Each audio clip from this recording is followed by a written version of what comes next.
अवधूत चिंतन श्री गुरुदेव दत्त श्री स्वामी समर्थ. तुम्हा सर्वांचं आपल्या चॅनलमध्ये खूप खूप मनापासून स्वागत. 9 एप्रिल ते 15 एप्रिल पर्यंत आपल्याला स्वामी चरित्र सारामृत म्हणजे या सप्ताह काळामध्ये स्वामी पुण्यतिथी निमित्त आपण घरोघरी गुरुचरित्राचं पारायण करणार आहोत. कोणी केंद्रात करणार आहे, कोणी मठात मंदिरात करणार आहे, तर कोणी घरात करणार आहे. ज्यांना 7 दिवसाचं गुरुचरित्र पारायण करणं शक्य होत नाही त्यांनी 3 दिवसाचं सुद्धा तुम्ही पारायण करू शकता. आता 3 दिवसाचं गुरुचरित्र पारायण केल्याचं फळ मिळत नाही का? तर असं अजिबात नाही आहे. जर तुमच्या काही अडचणी असेल, 7 दिवस तुम्ही बसू शकत नाही, काही ना काही तुमच्या अडचणी असेल, तर तुम्ही 3 दिवसाचं पारायण करू शकता. मला एक सांगायचं आहे, तुम्ही प्रामाणिकपणे तुम्ही एकदम म्हणजे देवाला तुमचा जो काही भाव आहे तो बघत असतो. 3 दिवसाचं पारायण करून फळ मिळत नाही असं अजिबात नाही आहे. तुम्ही प्रामाणिकपणे सेवा करत आहात ना, तर तुम्ही कधीही पारायण केलं तरी तुम्हाला त्याचं फळ मिळणार आहे. पण एवढंच आहे की 7 दिवसाचं पारायण करायचं असतं. पण जर काही अडचणींमुळे तुम्ही नाही करू शकत तर मग तो पण एक ऑप्शन आहे की तुम्ही 3 दिवसाचं करू शकता. आता 3 दिवसही नाही जमत आहे, 7 दिवसही नाही जमत आहे, मग आता या 7 दिवसाच्या कालावधीमध्ये ज्यांना गुरुचरित्र पारायण करणं शक्य होत नाही, ज्यांना 7 दिवसामध्ये काहीतरी सेवा करायची आहे, मग तुम्ही काय सेवा करू शकता? तर सगळ्यात आधी या 7 दिवसाच्या कालावधीमध्ये केंद्रात प्रहर होतात, केंद्रात याग होतात. आवर्जून तिथे जाऊन हजेरी लावण्याचा प्रयत्न करा. केंद्रामध्ये तुम्हाला नाही शक्य होत गुरुचरित्र पारायण करणं, तर तुम्ही याग करू शकता किंवा तुम्ही जे काही प्रहर आहे ती सेवा करू शकता. ज्यांना 7 दिवसाच्या कालावधीमध्ये मासिक धर्मात 2, 3, 4 दिवस गेले, उरलेल्या याच्यात काय सेवा करू शकता? तर आवर्जून तुम्ही 7 दिवस स्वामी चरित्र सारामृताचं म्हणजे जितके दिवस तुम्हाला जमतात तितके दिवस तुम्हाला स्वामी चरित्र सारामृताचं तुम्हाला पाठ करायचे आहे. 7 पाठ झाले तर अतिशयोत्तम. नाहीतर संक्षिप्त श्री गुरुचरित्र ग्रंथाचं पारायण तुम्ही करू शकता. सप्तशती गुरुचरित्र सार या ग्रंथाचं तुम्ही पारायण करू शकता किंवा 11 वेळा तारक मंत्राचं तुम्ही पठण करू शकता. रोज 11 माळी श्री स्वामी समर्थ मंत्राच्या तुम्ही करू शकता. 7 दिवसाच्या कालावधीमध्ये तुम्ही लिखित नाम जप तुम्हाला जेवढं जमेल तेवढं तुम्ही करू शकता. संक्षिप्त श्री गुरुचरित्र अगदी 7 अध्याय, काहीच नाही, कुठला संकल्पना का करू. या 7 दिवसाच्या कालावधीमध्ये मी तुम्हाला खरं सांगते, आपल्या अपेक्षा आपल्या अडचणी प्रचंड आहे, माहिती आहे, पण त्याच्यातून पण ही जी काही 7 दिवस मी सेवा करते ना महाराज, मी तुमच्यासाठी करते आहे. माझ्यासाठी जे काही योग्य आहे ते तुम्ही मला देणारच. मला काय हवं आहे, आणि खरं तर महाराज आपल्याला काय हवं आहे ते कधीच देत नाही. त्यांना जे योग्य वाटतं आपल्यासाठी तेच महाराज आपल्याला देत असतात. म्हणून महाराजांना हीच प्रार्थना करायची आहे की हे स्वामीराया, या 7 दिवसामध्ये कुठला संकल्प नाही, मी एवढं पारायण करेल, मी तेवढं करेल, नाही. या 7 दिवसामध्ये माझ्याकडनं तुम्ही जास्तीत जास्त सेवा करून घ्या.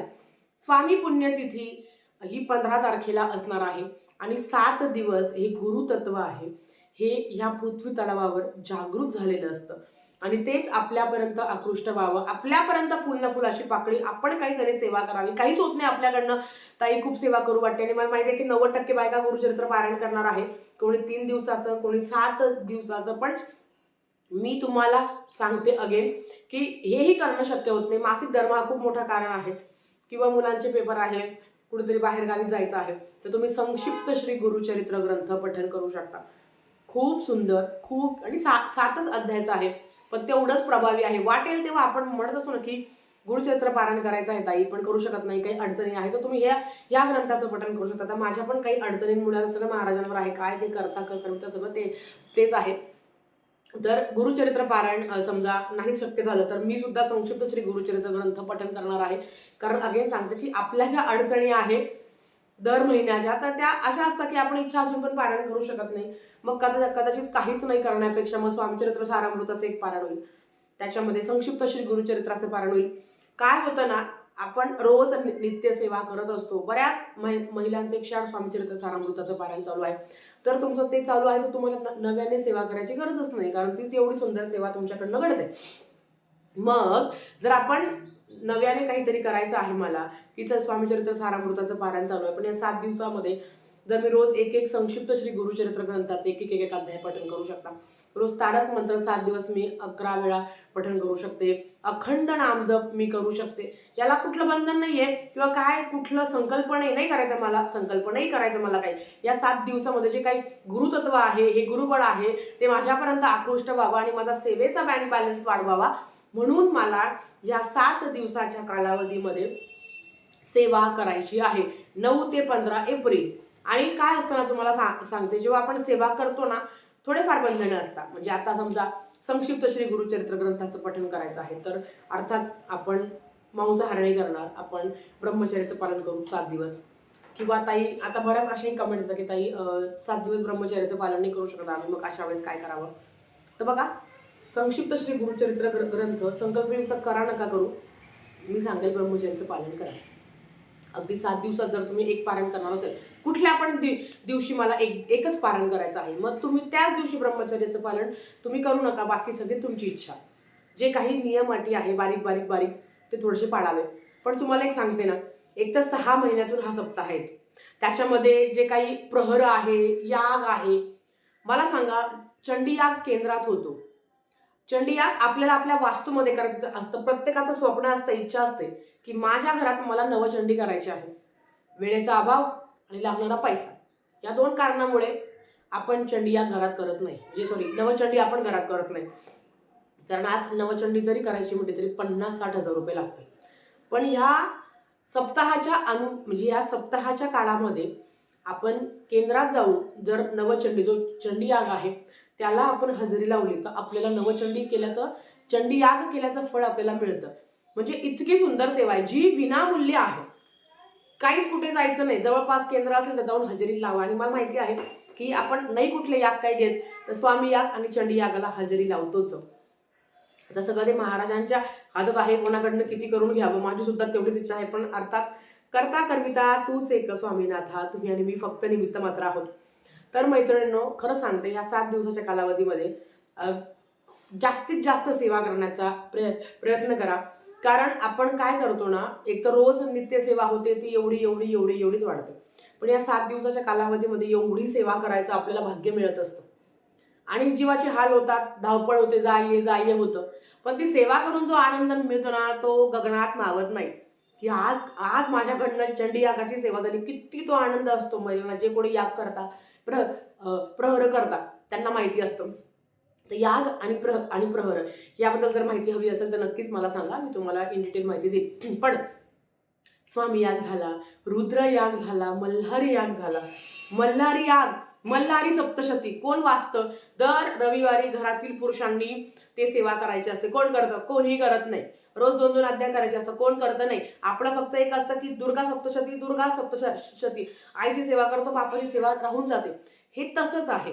जेव्हा तुम्ही मल्हारी याग करता, मल्हारी मार्तंड भैरवांची इतकी सुंदर सेवा तुमच्याकडनं घडते. म्हणजे आईची सेवा घडते, वडिलांची सेवा घडते, गुरूंची सेवा घडते. किती तो आनंद असतो. गीताई याग असतो, गणेश याग असतो, एवढे सुंदर याग असतात. आणि हे जर असं करायला गेलं ना, खरं सांगते, खूप पैसे लागतात मैत्रिणींनो. पण इथे आहे, महाराज आपल्याकडनं करून घेता. आणि जवळपास केंद्र असेल तर जास्तीत जास्त यागाला हजेरी लावा.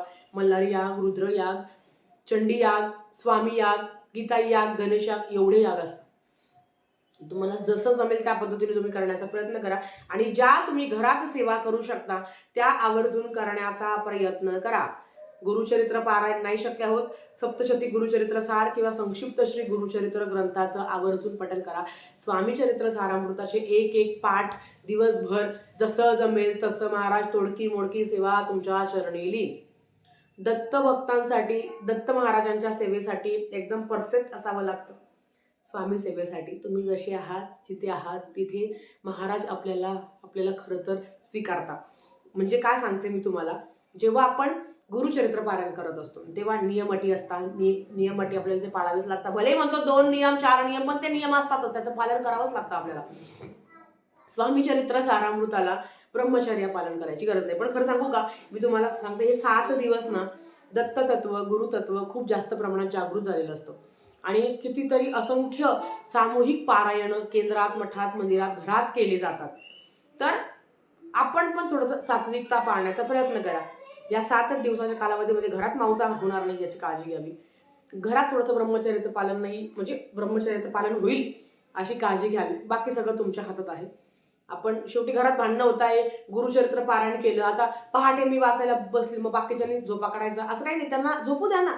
घरात भांडणं होईल असं कामच करायचं नाही. तुमचं काम काय आहे? सेवा करणं. आता ताई मला 7 दिवस पारायण करायचं आहे, गुरुचरित्र पारायण, पण घरात मांसाहार होणार नाही याची काळजी घ्यावी. पण अगेन की ताई मला स्वामीचरित्र सारामृताचं पारायण करायचं आहे, पण माझ्या घरात ऐकतच नाही, त्यांना खायला द्यावं लागतं. तर स्वामीचरित्र सारामृताचं त्यांना काय गोळ घालायचं घालू द्या, त्यांना खायचं खाऊ द्या. तुम्ही खाऊ नका, तुम्ही सेवा करा. हा 2 फरक आहे.